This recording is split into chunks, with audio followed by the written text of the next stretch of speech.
Jirtuu ilmaan Oromoo bakka jirtanitti hunda keessanuu nagaa fi kabajaan Oromummaa isin haa dhaqqabu.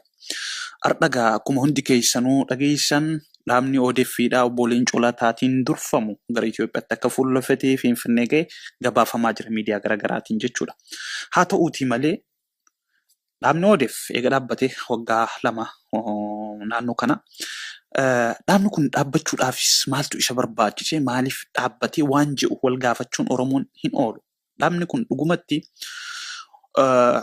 gabaabatti dhaaba Oromoo diiguuf facaasuuf dhaabbateedha. Malee dhaaba Oromoo bakka bu'ee yookaan immoo Oromoodhaaf dhimmamee Oromoo bilisa baasuudhaaf dhaabbatee miti. Maaliif nama isa dhaabe ilaaluu qabna jalqaba. Obbo Leencoo Lataa dhugatti qabsoo bilisummaa Oromoo keessatti nama gahee guddaa qabaachaa ture. Haa ta'uutii malee hojiin inni hojjete seenaa isaa guutuu xureesse. Hojiin inni hojjete hojii yakkaa gadhee hojii uummata Oromoo biratti yoomuu hin daganne kan qabsoo Oromoo keessatti yoomuu hin daganne dalage. Gaafa Itoophiyaan faca'uudhaaf kokkee geesse kan Wayyaaniif Shaabiyaan mala dhabanii furmaata dhaban kan Oromoon baadiyyaa kaabaa kibbaa dammaqee jiddu galeessa qawwee kaasee diinaan kokkee wal qabe bifa gabaabaan haala salphaan sobamee yookaan ammoo dantaadhaan sobamee moonaa bilisummaa Oromoo facaasuudhaan miseensa adda bilisummaa Oromoo akkasuma deeggartoota adda bilisummaa Oromoo 1000 kan ga'u Wayyaaniin bilaashitti fidde. Akkasitti Itoophiyaan faca'uudhaaf kokkee gubbaa geesse deebitee itittee jechuudha. Takka badii kana isatti hojjete. Maaliif yeroo sanitti warroota ol'aanoo yakka kana hojjetan keessaa inni nama duraati. Inni nama duraati. Sadarkaa ol'aanaa sadarkaa guddarra jira jechuudha. Kuni tokkoffaa.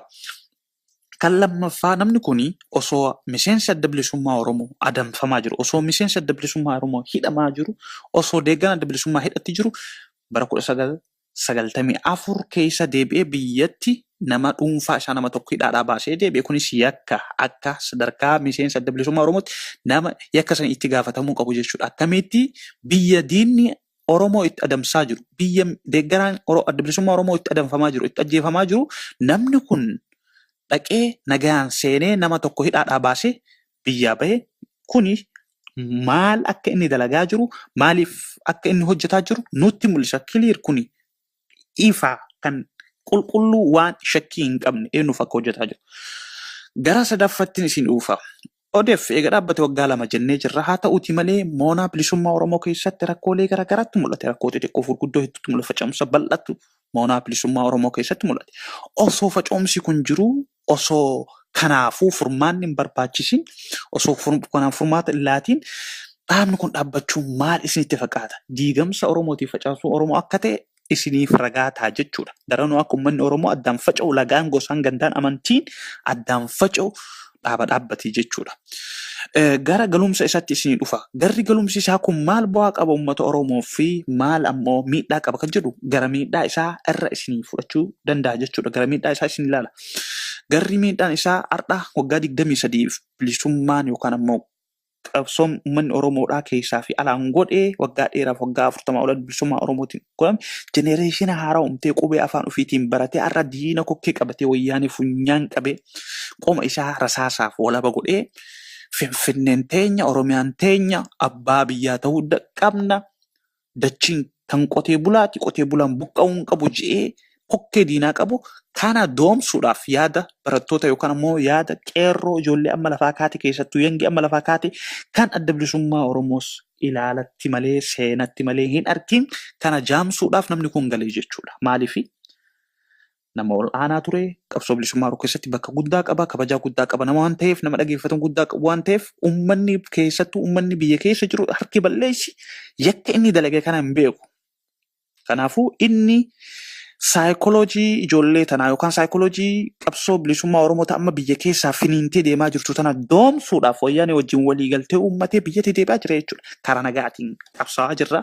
Wanni isin waa'ee Oromiyaa gaafattan hin jiru afaan keessan qabadha akka Wayyaaneen uummata keenyaan jettuuf jechuudha.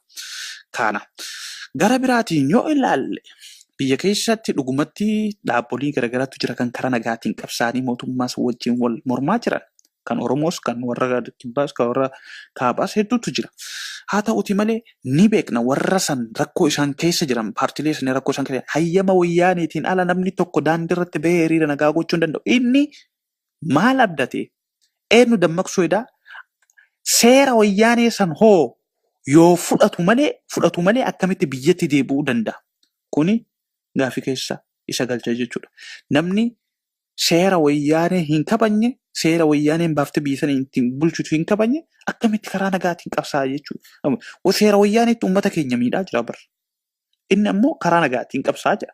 Warri karaa nagaan qabsaa'aa jiru dadhabne jedhaa jira. Kun warra akka Gimboo Sabatti Qinijjiitti 97 akka lakkoofsa Habashatti karaa nagaatiin qabsaa'anii booddeen isaanii qawwee kaasuu taate. Kanaafuu yaa Oromoo hubadhu xiinxalii nama kanaa dhugaa jirtu itti dubbadhu bakka jirtu ka'ii ifirraa bakka nan bu'u jedhii dhugaa jirtu itti himadhu. Fakkaatota isaa warra Awurooppaa fi Ameerikaa keessaa dhama'an jaanjoftuu of hin beeyne tan of tuultu taayitaadhaaf dhamaatu tanniin dhayi jalaa guddaan gaangistarri isa kanatti quma qabii dhugaa jirtu itti himadhu. Ana bakka hin buutu jedhii sagalee kee ol qabadhu itti himi. Gaafas adabatee taa'uu danda'a jechuudha. Yookaan yoo cal'ifnee ijuma tuffiitiin yookaan immoo akkanatti ilaallee bira tarree namni kun qabsoo bilisummaa Oromoo daranuu akkasiin qancartuuf waan guddaa dalagaa jira jechuudha. Galatooma.